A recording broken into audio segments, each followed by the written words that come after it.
যুক্তরাষ্ট্র দায়িত্ব দিয়েছে ভারতকে এশিয়ার ব্যাপারে। ইন্ডিয়াকে দেওয়া হলো ক্ষমতা, ইন্ডিয়াই ক্ষমতাকে অপব্যবহার করলো। র্যাব কিন্তু তৈরি কিন্তু বাংলাদেশের না, র্যাব তৈরি হলো ওয়েস্টার্ন ওয়ার্ল্ডের। এখনো দেখবেন যে র্যাবটাকে অন্য নামে তারা ঠিকই রেখে দিয়েছে। কাউন্টার টেররিজম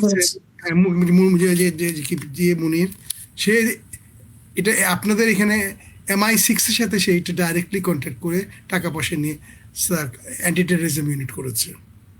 র্যাবের অ্যাপ্রুভাল, র্যাবের কনস্ট্রাকশন, ট্রেনিং, অস্ত্র বলবো না, ট্রেনিং ইন্টেলিজেন্স সব দিতে হলো MI6 এবং আপনাদের FBI এবং আদার ওয়েস্টার্ন ইন্টেলিজেন্স এজেন্সিজ। আপনি এখনও তো তাদেরকে কিছু করতে পারবেন না, তাদেরকে একই নামে তো রাখছেন, আপনি নামটা বদলে দিচ্ছেন। র্যাবে করেছে, আর আপনি কি জানি কি র্যাপিড কি একটা নাম, নতুন একটা নাম পরিবর্তন করেছে আমার মনে নেই। কি old wine and the new bottle, কিছু আইন কিছু পরিবর্তন করেছে, গুড। কিন্তু আপনি বেসিক্যালি তো হিউম্যান রাইটসের যে ইয়েগুলো ছিল, আমি তো এটা আপনাকে পাঠিয়েছি, এটার উপরে যে আপনি লিখিত একটু কিছু বলেন, খুশি হব। আপনার ফেসবুক পেজে বা আপনি নিজেই যদি বলেন এটার উপরে, আপনাকে অনেক মেটেরিয়াল পাঠাতে পারি আমি, এটার উপরে একটা প্রোগ্রাম করতে পারি, আপনি নিজেই করতে পারেন। তখন ছিল, কারণ ইন্ডিয়ার কিন্তু আপনার মেইন হল ট্রানজিট, মানে বুঝতে চেষ্টা করেন, ইন্ডিয়ার যে 7 রাজ্য আছে, ত্রিপুরা কিন্তু বাংলাদেশের ছিল, এখনো কিন্তু লিগালি বাংলাদেশের। সিলেটের আমাদের কয়েকটা পার্ট, আমি সিলেটের লোক, যেন আমি করিমগঞ্জের লোক। করিমগঞ্জ বাংলাদেশ, মুসলমান অধ্যুষিত। কাছাড়, করিমগঞ্জ, হাইলাকান্দি, এগুলো সিলেটের মতো একটা জায়গা, ঠিক ইন্ডিয়াতে গেছে। কেন গেছে? কারণ এই যে পার্টগুলো না দিলে ত্রিপুরার সাথে ইন্ডিয়ার কোনো সংযোগ থাকতো না। এর জন্য তারা এই জায়গাগুলো কেটে দিয়ে দিয়েছে। অনেকে বলে the bed of the map of India was made with in the bed of আপনার যে কি বলে Mountbatten and Nehru.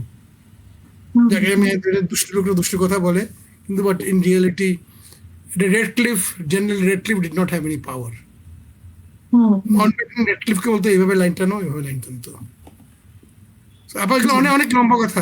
Back to আপনি বলছেন যে কেন ইন্ডিয়া চাচ্ছে।